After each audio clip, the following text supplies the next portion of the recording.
This is the Fierce Heart Alliance featuring the Harmonic Virtues, a self-reflective practice to understand virtues based on the laws of the universe.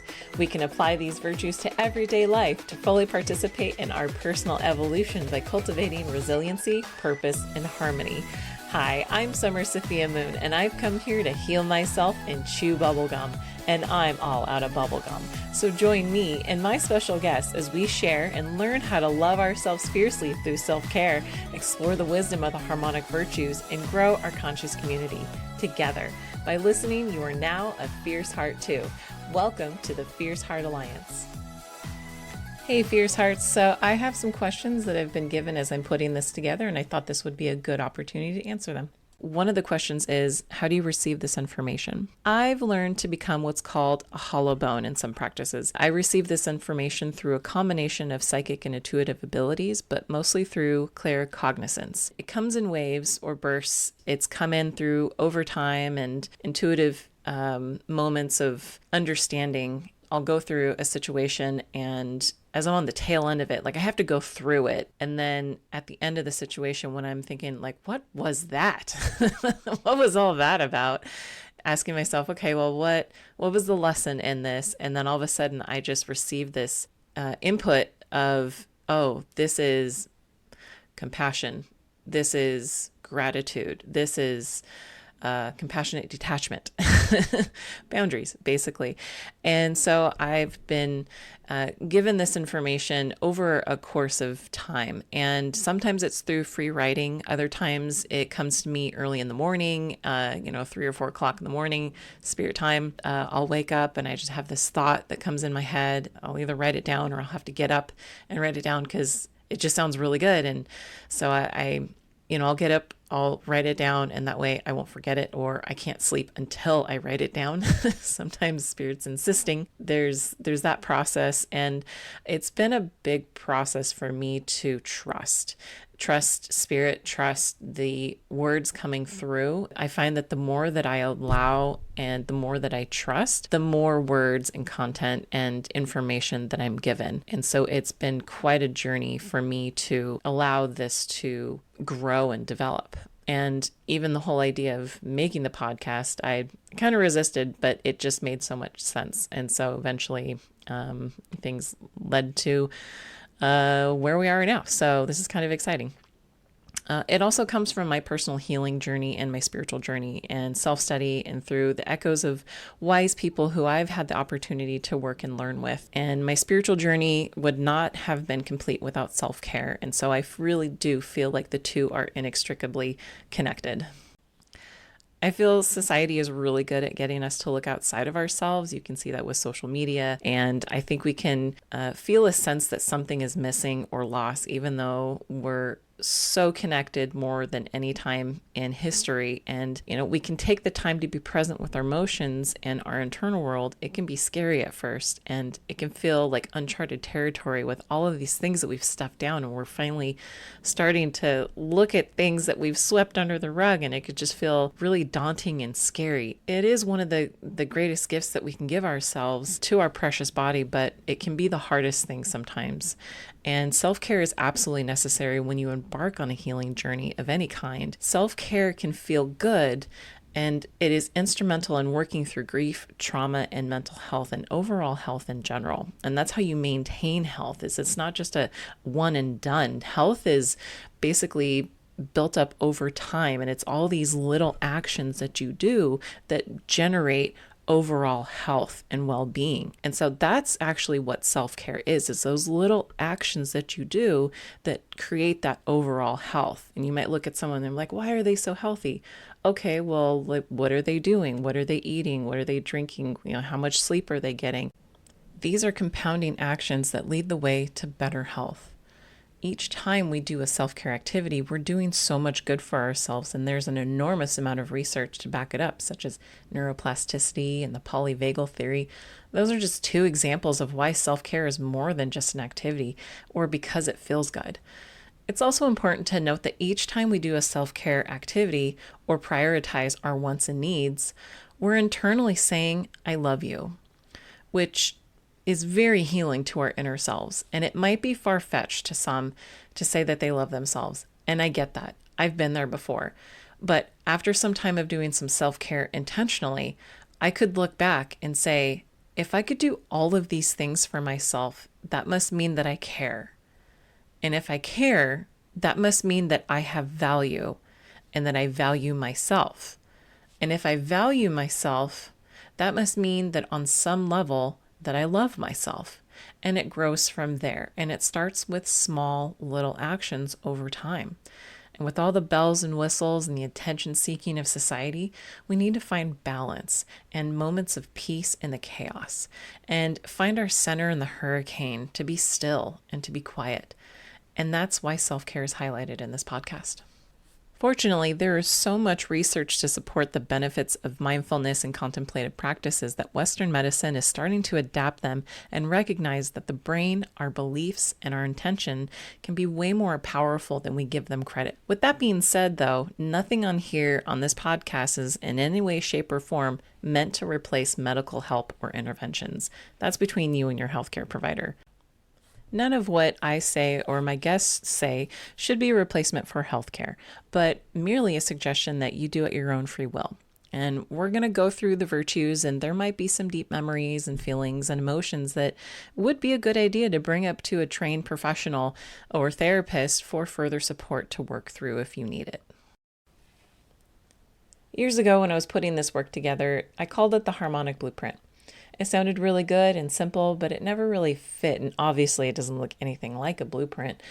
But I was putting it together and for the last 8 years, and I thought I wouldn't really do anything with the work. So the name really didn't matter. And now that I'm doing this podcast and I've recorded a few episodes, I've recently decided to call it the Constellation of Harmonic Virtues. It sounds more fitting for what it is, and it also fits the dynamic connection that each of these virtues has. They're lessons onto their own, but together they create a web and constellation for deeper self-exploration and self-understanding. In the early episodes, you might hear a reference to Harmonic Blueprint, but know that the names are interchangeable with Harmonic Virtues or the Constellation of Harmonic Virtues in the first few episodes, so it's just not confusing. My next question is, if harmony is the goal of the Harmonic Virtues, how do you get there? So in my last episode, I explained that the harmonic blueprint has harmony at the very center of it. And it's important to note that a lot of people want harmony and peace, and that is the ideal. But I totally agree. How do you get there? It might seem like once you reach harmony, you'll never be hurt again. And that's just not true. Once you get to that point where you feel a little bit more balanced in your life, life continues. Things are going to come up, but knowledge is power, and you have the knowledge to manage any situation that comes up so that you're less triggered, you're more grounded, and you're more secure in yourself, which paves the way to resiliency. So that is harmony. And the journey to that can seem overwhelming when you first begin to look. And the Harmonic Blueprint is a very helpful map for you to use to navigate your personal journey of healing, your health, mental health, and your spiritual journey.